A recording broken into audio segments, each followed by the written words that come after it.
Study 91 के official YouTube channel पर आप सभी विद्यार्थियों का मैं जीएस फैकल्टी जेपी सर हार्दिक स्वागत अभिनंदन वंदन करता हूं और शुरू करता हूं आज का ये मॉडर्न इंडिया स्पेशल एपिसोड, जिसमें हम लोग पढ़ रहे हैं भारत का आधुनिक भारत का इतिहास। आज जिस संगठन के बारे में हम लोग चर्चा करेंगे, जिस व्यक्ति के बारे में चर्चा करेंगे, नाम लेने से भी नफरत होती है, छी, लेकिन क्या करें, हम लोगों के सिलेबस में इसको दे रखा है, इसीलिए पढ़ना पढ़ाना है। आज उस संगठन के बारे में चर्चा करेंगे जिन्होंने देश का विभाजन करा दिया। उस इंसान के बारे में चर्चा करेंगे जो अखंड भारत को खंड खंड करने में महत्वपूर्ण भूमिका निभाई थी, जिसकी तस्वीर जो है आप स्क्रीन पर देख पा रहे होंगे। यही कुपोषित व्यक्ति ने हिंदुस्तान का विभाजन करा दिया था। इससे संबंधित कुछ प्रश्न जो विगत परीक्षाओं में पूछे गए, जैसे मुस्लिम लीग का मुख्यालय भारत में कहां है, मुस्लिम लीग का आधिकारिक पत्र का नाम क्या था, या हकीम अजमल खान ने मुस्लिम लीग की अध्यक्षता की। हकीम अजमल खान ऐसे थे, भारतीय राष्ट्रीय कांग्रेस के भी अध्यक्ष रहे, ऑल इंडिया मुस्लिम लीग के भी अध्यक्ष रहे। मोहम्मद मुख्तार अंसारी, जो वर्तमान मुख्तार अंसारी जो गुजर गए, उनके दादाजी थे, वो भी कांग्रेस के भी अध्यक्ष रहे, ऑल इंडिया मुस्लिम लीग के भी अध्यक्ष रहे, जबकि दोनों ये पार्टियां एक दूसरे की धूर विरोधी थी। लेकिन हमेशा राजनीति की दुनिया में ऐसे लोग मिलेंगे, ओम प्रकाश राजभर टाइप, जिनका कोई सिद्धांत नहीं होता है, जहां भरपेट भोजन मिले वहां जय बोलने पहुंच जाते हैं। बहरहाल शुरू करते हैं आज के इस सेशन को। मैंने बताया कि बंगाल विभाजन के बाद उस समय का तत्कालीन वायसराय, जिसका नाम था लॉर्ड कर्जन, वापस चला गया अपने देश। विभाजन के बाद स्वदेश आंदोलन हुआ। स्वदेश आंदोलन की वजह से देश के अंदर इतना उपद्रव हुआ और उस पर नियंत्रण रखने के लिए लॉर्ड कर्जन का अपने सेनापति के साथ मतभेद हो गया, जिसकी वजह से उसको तत्कालीन ब्रिटिश गवर्नमेंट ने वापस लंदन बुला लिया और उसके जगह पर दूसरे व्यक्ति को भेजा, जिसका नाम था लॉर्ड मिंटो। क्या नाम था? Lord Minto. लॉर्ड मिंटो जो है भारत आता है और उसी के शासनकाल में भारत की धरती पर एक नई राजनीतिक पार्टी का जो है गठन किया गया और उस राजनीतिक दल का नाम दिया गया मुस्लिम लीग। मुस्लिम लीग की स्थापना 30 दिसंबर 1906 को हुई थी। किसके शासनकाल में हुई थी? तो उस समय भारत का वायसराय था कौन? Lord Curzon. कौन था? लॉर्ड कर्जन जी नहीं। जब मुस्लिम लीग की स्थापना हुई तो वायसराय था कौन? Lord Minto. लॉर्ड मिंटो, यही मिंटोआ रहा, लॉर्ड मिंटो सेकेंड। और जब बंगाल का विभाजन हुआ तब लॉर्ड कर्जन रहा था। ढाका के तत्कालीन नवाब, जिनका नाम था सलीमुल्लाह खां, आगा खां, इन दोनों लोगों के नेतृत्व में तब 31 अक्टूबर 1906 के दिन नवाब को बुलाया गया था शिमला में। तब शिमला भारत की ग्रीष्मकालीन राजधानी हुआ करती थी। वहां पर ये लोग पहुंचते हैं और इनका इतना माइंड वॉश कर दिया गया कि जो लोग अभी तक बंगाल विभाजन का विरोध कर रहे थे, बंगाल विभाजन को अब सही ठहराने लगे। इनको समझाया गया कि तुम लोग बेवकूफ हो जो भारतीय राष्ट्रीय कांग्रेस पार्टी का साथ दे रहे हो। भारतीय राष्ट्रीय कांग्रेस पार्टी का मतलब हिंदुओं की पार्टी, इन लोगों को बताया गया। कांग्रेस जो कि उस समय स्वदेशी आंदोलन चला रही थी, जिसका मूल उद्देश्य ही था विदेशी भाषा, विदेशी लोग, विदेशी संस्कृति का जो है बहिष्कार करना। सलीमुल्लाह खान को जो है शिमला में समझाया गया कि कांग्रेस पार्टी विदेशी भाषा, विदेशी लोग, विदेशी सभ्यता, विदेशी वस्तुओं का बहिष्कार कर रही है। अगर विदेशियों का वो बहिष्कार कर रहे हैं तो भारत में सिर्फ अंग्रेज ही विदेशी नहीं, इस्लाम धर्म के लोग भी तो विदेशी हैं। हम यूरोप से आए तो तुम लोग भी तो अरब से आए। अगर भारतीय राष्ट्रीय कांग्रेस और उनके राष्ट्रवादी नेता अपने मकसद में कामयाब हो गए तो आज हमारी बारी, कल तेरी बारी है। पूर्वी बंगाल का तत्कालीन गवर्नर जिसका नाम था ब्रूमफील्ड, उसने कहा ही था कि भारत में मेरी 2 पत्नियां हैं, एक हिंदू और दूसरी मुस्लिम। मुस्लिम पत्नी बहुत प्यारी है और उसका विशेष ख्याल रखना हमारी जिम्मेदारी है।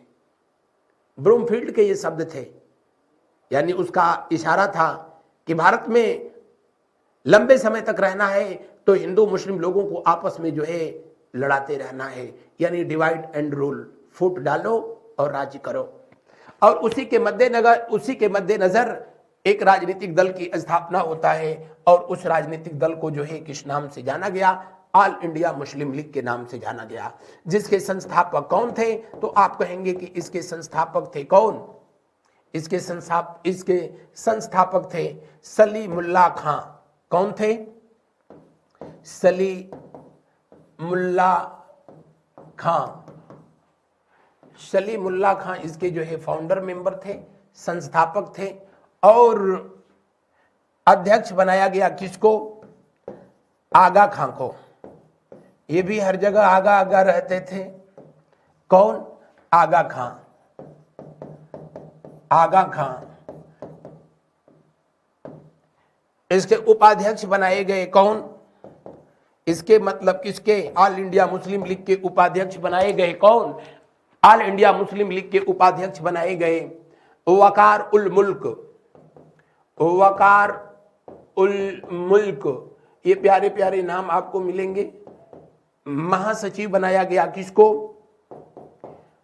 किसको महासचिव बनाया गया?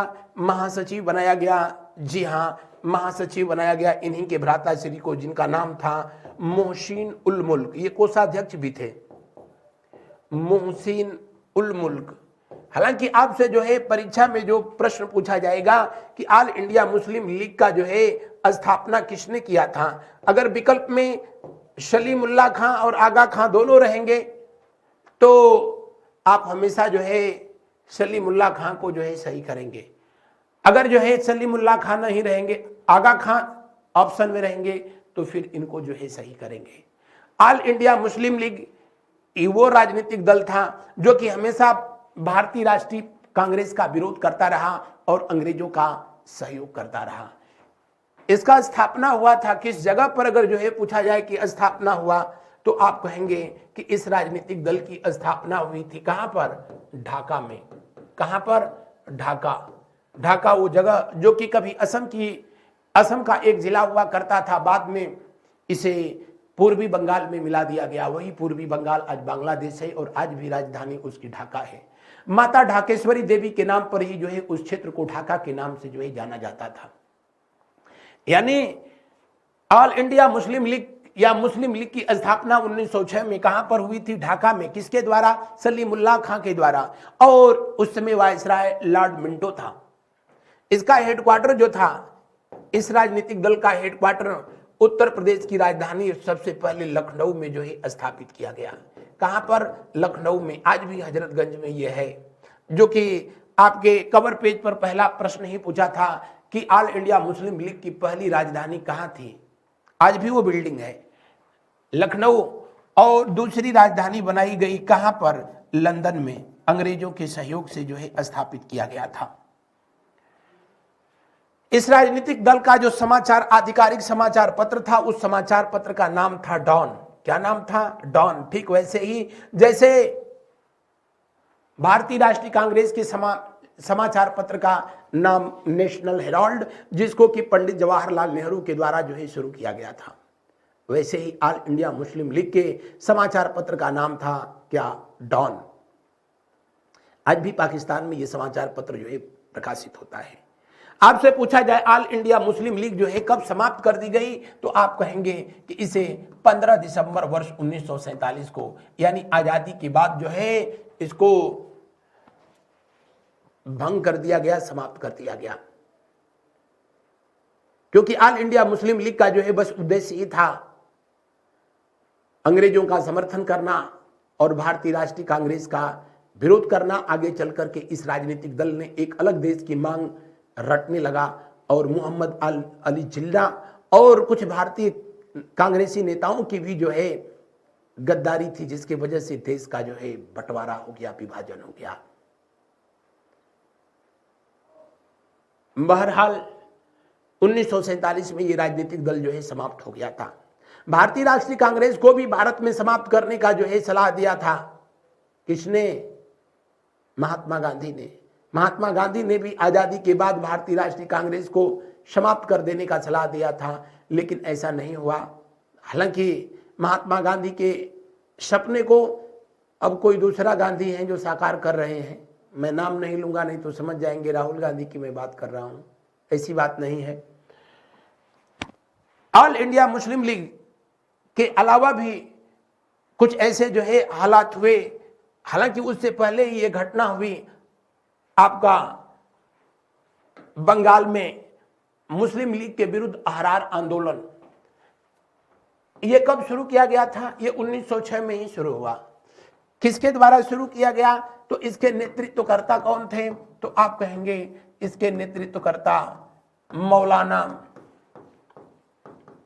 मोहम्मद अली। मौलाना मोहम्मद अली,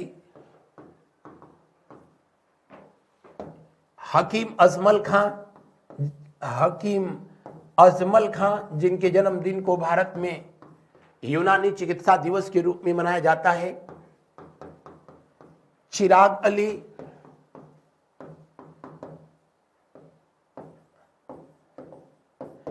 मजमून खां जैसे उस समय के जो है नेता रहे, जिन्होंने बंगाल के अहरार नामक स्थान से जो आंदोलन शुरू किया उसे अहरार आंदोलन जो है कहा गया। पश्चिम बंगाल में अहरार नामक जगह से यह आंदोलन शुरू हुआ, जिसको कि अहरार आंदोलन कहा गया।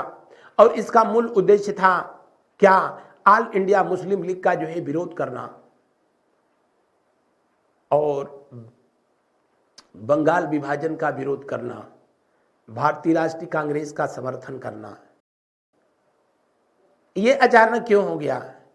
क्योंकि उस समय इस्लाम धर्म में भी शिया सुन्नी, आज भी जहां पर सिर्फ मुस्लिम कम्युनिटी के लोग हैं वहां शिया सुन्नी की लड़ाई होती रहती है, बताने की जरूरत नहीं। इन दोनों कौम में आज देख रहे हैं पूरा गल्फ कंट्रीज की स्थिति ऐसी है, सिर्फ यही लोग हैं और बिल्कुल सांप नेवले की तरह बिल्कुल मिल के रहते हैं। उन दिनों भी ऑल इंडिया मुस्लिम लीग जो राजनीतिक दल बनाया गया, उसमें इन लोगों को जो है बिल्कुल कहीं सूखी घास भी नहीं डाली गई। एक वो भी वजह था जिसके वजह से इन लोगों ने उनका खिलाफत किया। और उनका खिलाफत किया तो चूंकि ऑल इंडिया मुस्लिम लीग उस समय अंग्रेजों का समर्थन कर रही थी, कांग्रेस का विरोध कर रही थी, तो चूंकि ये वो लोग उनका विरोधी थे तो जाहिर सी बात थी उसी का ठीक उल्टा काम करेंगे। यानी मुस्लिम लीग के विरुद्ध जो अहरार आंदोलन था, इसका उद्देश्य था क्या? बताने की जरूरत ही नहीं है।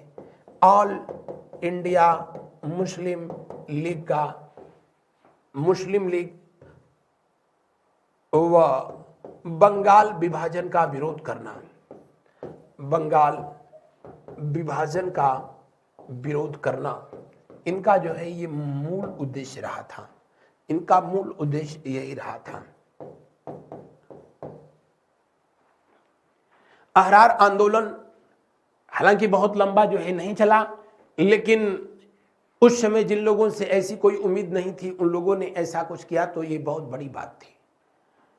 मुस्लिम लीग के कुछ अधिवेशन हुए। मुस्लिम लीग जो कि 1906 से लेकर के 1947 तक, दिसंबर 1947 तक चली, तब तक चली जब तक कि भारत का विभाजन नहीं करा दी ये राजनीतिक पार्टी।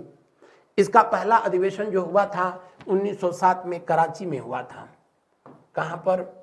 कराची। कब ये विभाजन के बाद पाकिस्तान की राजधानी भी रही थी। आदम पीर भाई जो कि एक पारसी व्यक्ति थे, उनको अध्यक्ष बनाया गया। यानी एक तीर से दो निशाना जो है किया गया। और जो पारसी समुदाय के लोग थे उनको इस्लाम धर्म के लोगों के द्वारा अपने तरफ मिलाने का एक ये प्रयास था। और आगे भी ऐसे प्रयास हुए।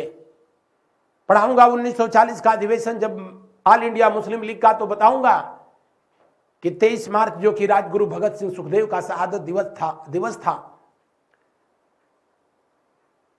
सिख धर्म के लोगों को अपने तरफ मिलाने के लिए ऑल इंडिया मुस्लिम लीग के लोगों ने 23 मार्च को पाकिस्तान दिवस मनाने का निर्णय लिया था। और जब देश का विभाजन हुआ तो सबसे अधिक अगर ज्यादती हुई तो सिख कौम के लोगों के साथ ही हुई थी। उसकी झलक देखनी है तो गदर फिल्म चाहे 1 चाहे 2 कोई भी देख लो, या भाग मिल्खा भाग, या बहुत सारी उस पर फिल्में बनाई गई, बहुत कुछ जो है लिखा गया। पहला अधिवेशन कराची में हुआ था, पीर आदम पीर भाई को अध्यक्ष बनाया गया था। यही जो है अध्यक्ष बनाए गए थे। जो सबसे अधिक आपसे परीक्षाओं में पूछा जाता है, ऑल इंडिया मुस्लिम लीग का जो है पहला अधिवेशन भारत के किस शहर में हुआ था, तो अमृतसर में हुआ था। कहां पर? अमृतसर में। पंजाब वाला अमृतसर, और पंजाब में ही अमृतसर है, और का नैनी में है अमृतसर। और यहां पर अध्यक्ष बनाए गए थे कौन? सैयद हसन खां। सैयद हसन खां को अध्यक्ष बनाया गया था। हसन खां को अध्यक्ष बनाया गया था। तीसरा अधिवेशन जो हुआ था दिल्ली में हुआ, तो अध्यक्ष बनाया गया था आगा खां को। लेकिन या तो इसको कम पूछता है, इसको ज्यादा पूछता है कि ऑल इंडिया मुस्लिम लीग का पहला अधिवेशन भारत के किस शहर में आयोजित किया गया, कब आयोजित किया गया, किसको अध्यक्ष बनाया गया, ये सारी बातें जो है बताया मैंने। सबसे इंपॉर्टेंट जो इसका अधिवेशन हुआ था 1916 का अधिवेशन, और यह हुआ था उत्तर प्रदेश की राजधानी लखनऊ में। गलीमत था कि उस समय जो है बुलडोजर बाबा नहीं थे, नहीं तो बुलडोजरे चलवा दिए होते। आओ कराओ सम्मेलन। लखनऊ में यह अधिवेशन हुआ। मोहम्मद अली जिन्ना पहली बार भारतीय राष्ट्रीय कांग्रेस का अध्यक्ष बना था यहीं पर। कौन? मोहम्मद अली जिन्ना। मोहम्मद अली जिन्ना भारतीय राष्ट्रीय कांग्रेस का पहली बार यहीं पर अध्यक्ष बनाया गया था। और पहली बार ऐसा हुआ जब ऑल इंडिया मुस्लिम लीग और भारतीय राष्ट्रीय कांग्रेस, जो कि एक दूसरे के धुर विरोधी थे उस समय के, बिल्कुल वो समझ लो भाजपा और जो है कांग्रेस थे, लेकिन एक साथ एक मंच पर आए, क्योंकि राजनीति की दुनिया में कोई किसी का सगा और कोई किसी का जो है विरोधी नहीं होता है। परिस्थितियां उसको अपना बेगाना बनाती रहती हैं। राजनीति होता ही ऐसा, जो दिखता है वो होता नहीं, जो होता है वो कभी दिखता नहीं, वही राजनीति होता है। मोहम्मद अली जिन्ना अध्यक्ष बनाया गया। All India Muslim league Congress के साथ एक साथ मंच साझा किया, और यहीं पर अध्यक्ष बनाए गए थे डॉक्टर अंबिका चरण मजूमदार। कौन? अंबिका चरण मजूमदार अध्यक्ष बनाए गए थे भारत की तरफ से, कांग्रेस की तरफ से, और ऑल इंडिया मुस्लिम की तरफ से जो है ये बनाया गया था जिन्ना। यहीं पर बाल गंगाधर तिलक ने अपना सुप्रसिद्ध वो नारा दिया था, स्वराज मेरा जन्म सिद्ध अधिकार है और इसे लेकर के रहेंगे। लखनऊ अधिवेशन में ही ये नारा दिया गया था। अगला अधिवेशन इसलिए पूछा जाता है कि मुस्लिम लीग का जो 12वां अधिवेशन हुआ था, कुल आजादी से पहले तक इनके 31 अधिवेशन हुए थे। सबसे अधिक 9 बार अध्यक्ष वही रहा था। जो कुपोषित तस्वीर आप लोगों ने शुरू में स्क्रीन पर देखा होगा, जिन्ना, तो मोहम्मद, ये मुस्लिम लीग का प्रमुख अधिवेशन जो 12वां अधिवेशन अमृतसर में हुआ था, 1919 में हुआ था। उसी समय जालियांवाला बाग हत्याकांड जैसी दर्दनाक घटना भारत की धरती पर घटी। कांग्रेस का भी अधिवेशन 1919 का अमृतसर में ही हुआ था। मोतीलाल नेहरू जी, पंडित जवाहरलाल नेहरू के पिताजी पहली बार अध्यक्ष बनाए गए थे। और ऑल इंडिया मुस्लिम लीग का जो है अधिवेशन होता है यहाँ पर, ऑल इंडिया मुस्लिम लीग का अधिवेशन हुआ अमृतसर में, तो वही व्यक्ति बनाए गए थे अध्यक्ष, जिनका नाम था हकीम अजमल खां। हकीम अजमल खां, जो कि अभी आरआर आंदोलन में भी आपको दिखे थे, जो कि ऑल इंडिया मुस्लिम लीग का विरोधी पार्टी थी, उसमें भी थे। हकीम अजमल खां 1921 में अहमदाबाद उत्तर प्रदेश का गुजरात का शहर और भारत का गुजरात का जो ये शहर है अहमदाबाद साबरमती नदी के किनारे है। गुजरात की कभी राजधानी रही थी, हालांकि अब तो गांधीनगर है। कभी कभी बोलने में हो जाता है हमसे गलतियां, आप लोगों की संगत का असर है। अहमदाबाद 1921 का अधिवेशन हुआ तो वहां अध्यक्ष तो बनाया जाना था चित्तरंजन दास को। किसको? चित्तरंजन दास को। चित्तरंजन दास जो कि सुभाष चंद्र बोस जी के जो है राजनीतिक गुरु थे, लेकिन उस समय जेल में बंद थे, इसलिए वहां पर अध्यक्ष जो है बनाया गया था। यही कौन? हकीम अजमल खां, जो कि यूनानी चिकित्सा जो है व्यवस्था के बहुत जो है शानदार जानकार व्यक्ति थे। इनका ये पारिवारिक पेशा था। ये लोग ईरान से भारत जब आए थे, इनके पूर्वज मुगलों के समय में, तो इसी वजह से इनको लाया गया था, क्योंकि इनके परिवार के लोगों को यूनानी चिकित्सा व्यवस्था की बहुत अच्छी जानकारी थी। आज इनको भी बहुत अच्छी इसकी नॉलेज थी। आज भी भारत में इनके जन्मदिन को विश्व यूनानी दिवस के रूप में यूनानी चिकित्सा दिवस के रूप में मनाया जाता है। हकीम अजमल खां इसलिए जो है, अच्छा यहाँ लिखा भी था, मैंने ध्यान नहीं दिया।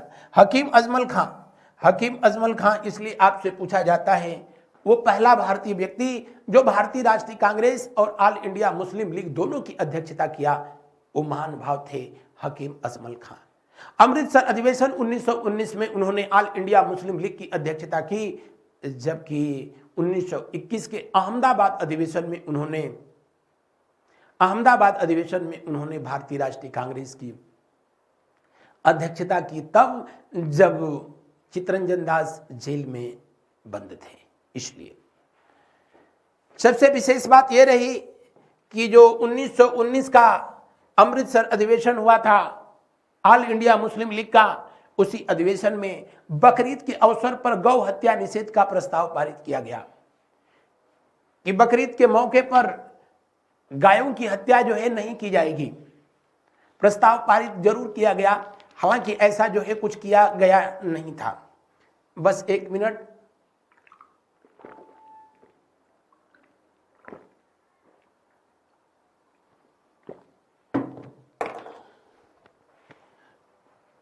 आगे 13वां अधिवेशन भारतीय राष्ट्रीय कांग्रेस का 1920 में नागपुर में हुआ था, जो कि तब वो बंबई प्रेसिडेंसी का हिस्सा था, अब महाराष्ट्र का हिस्सा है। 13वां अधिवेशन यहां पर अध्यक्षता किया था किसने? डॉक्टर मुख्तार अहमद अंसारी। अभी बादा की जेल में जिनका देहांत हो गया मुख्तार अंसारी का, उन्हीं के ये रिश्ते में जो है दादाजी थे।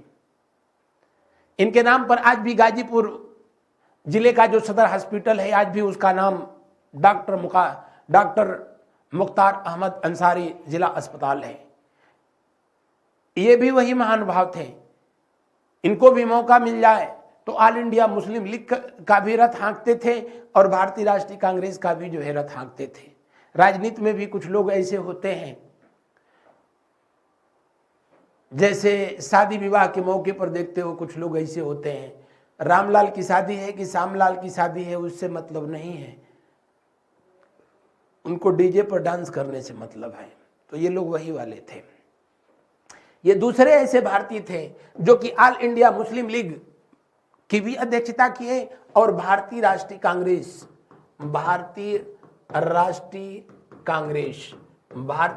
कांग्रेस की भी अध्यक्षता किए थे। किस अधिवेशन में? 1927 के मद्रास अधिवेशन में।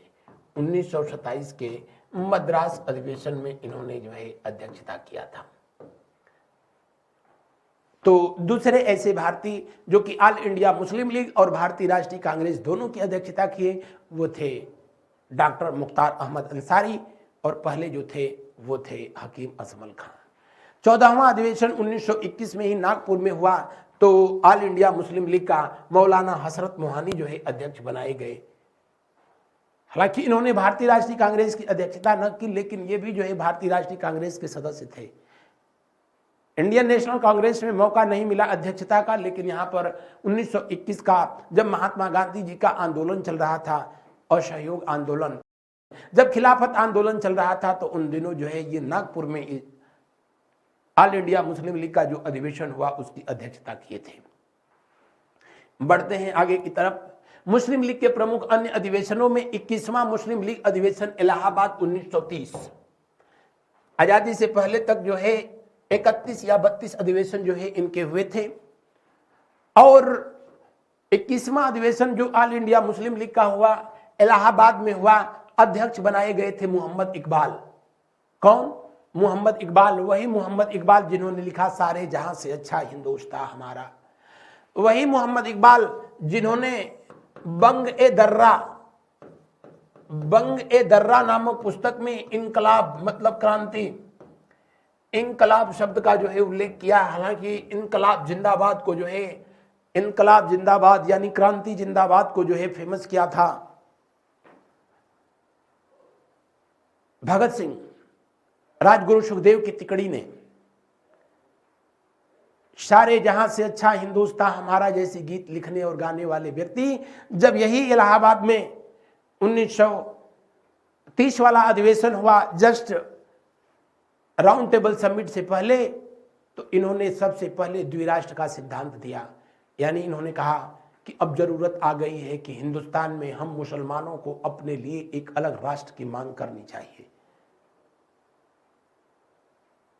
लेकिन उस राष्ट्र का क्या मांग होगा, किस क्षेत्र में वो राष्ट्र होगा, इसका इन्होंने तो कोई बहुत ज्यादा जिक्र नहीं किया। लेकिन ऑल इंडिया मुस्लिम लीग के लोगों के मन में उस अंकुरण को जो है, उस बीज को अंकुरित करने में कामयाब रहे कि हम मुसलमानों के लिए एक अलग जो है राष्ट्र की मांग करनी चाहिए। और इस तरह पृथक मुस्लिम राष्ट्र का विचार सबसे पहले इलाहाबाद की धरती पर मुस्लिम लीग के अधिवेशन में 1930 में मोहम्मद इकबाल ने दिया था।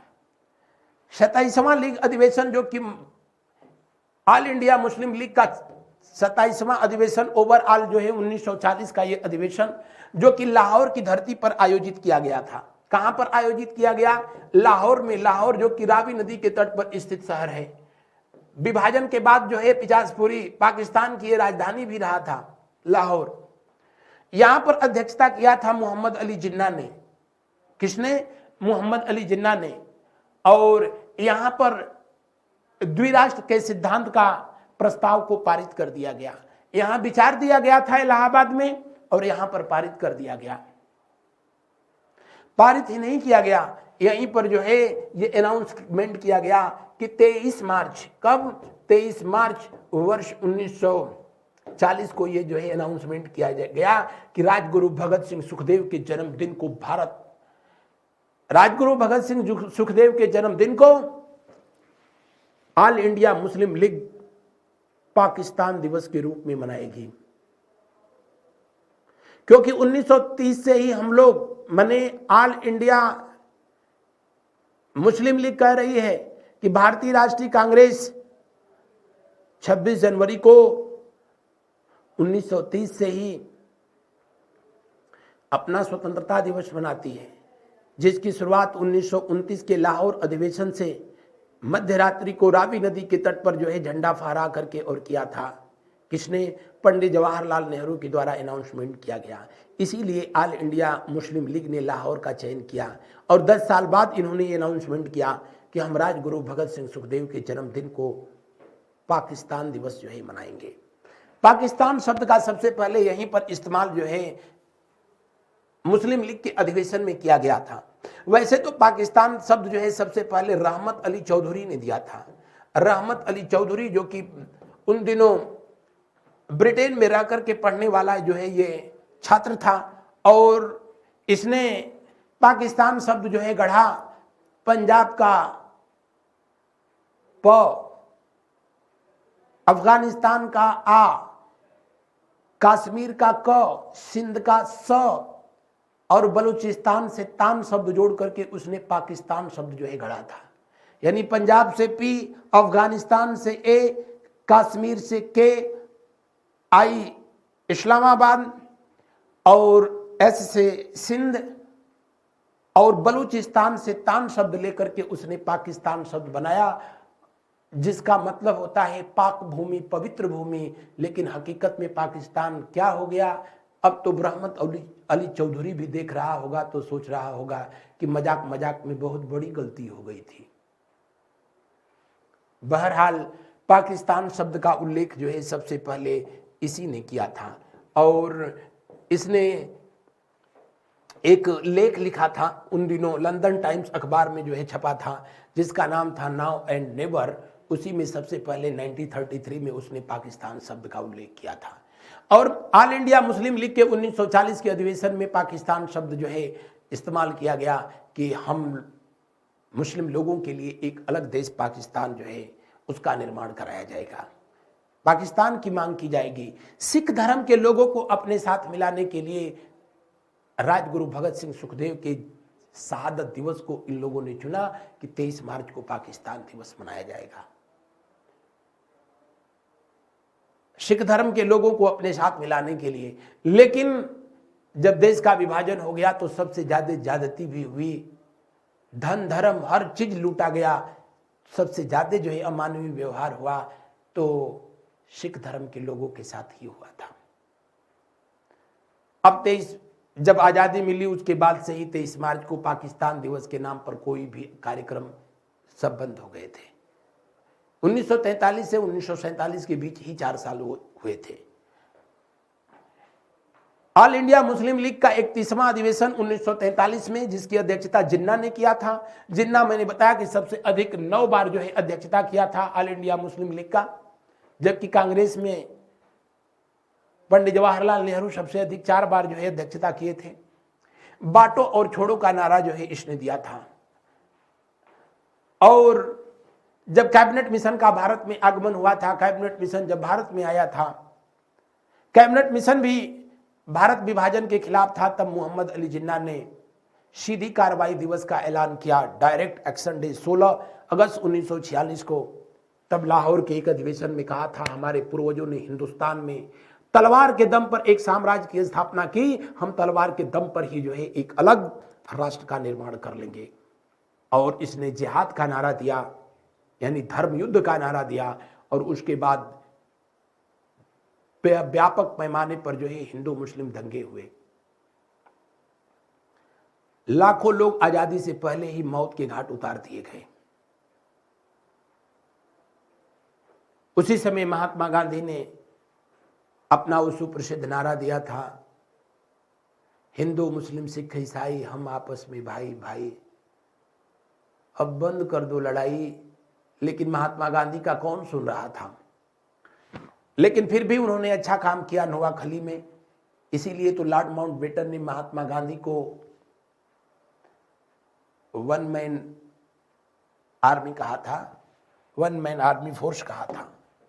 बंगाल विभाजन हुआ, ऑल इंडिया मुस्लिम लीग की स्थापना हुई। एक तो ऑल इंडिया मुस्लिम लीग उधर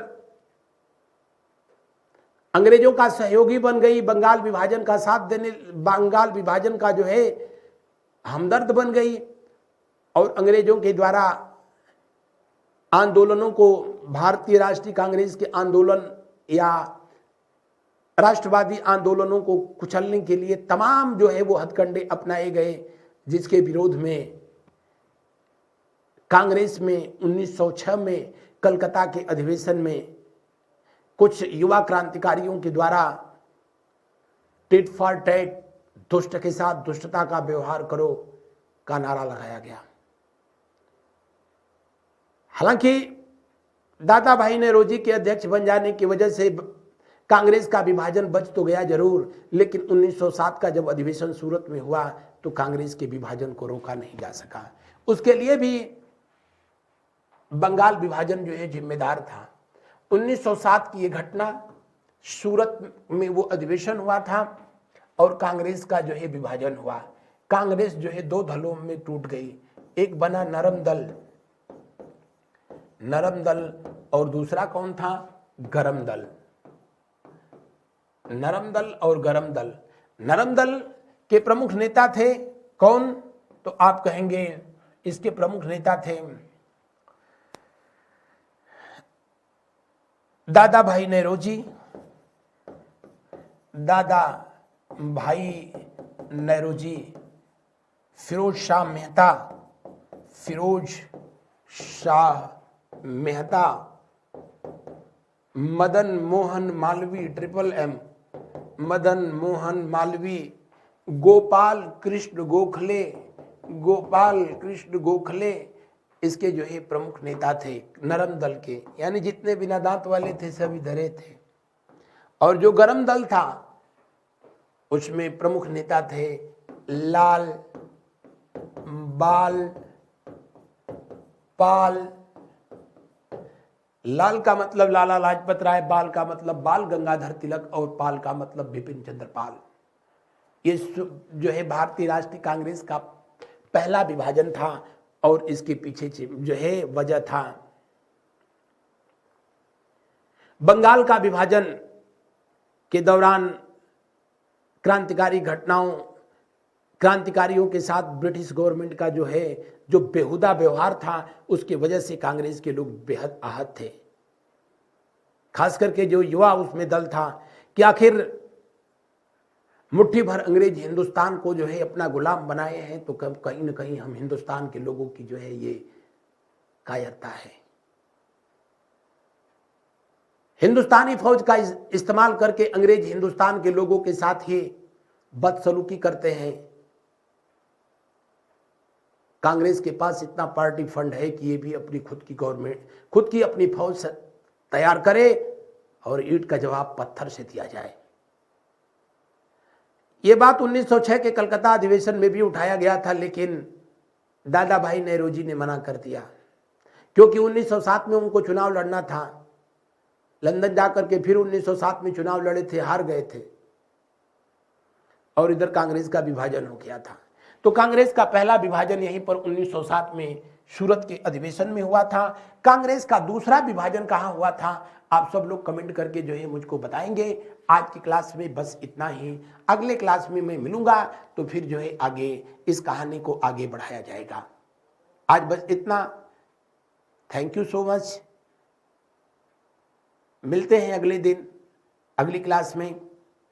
मेरे साथ बने रहने के लिए धन्यवाद। Have a nice day. आप सभी का आज का दिन शुभ हो, शानदार हो।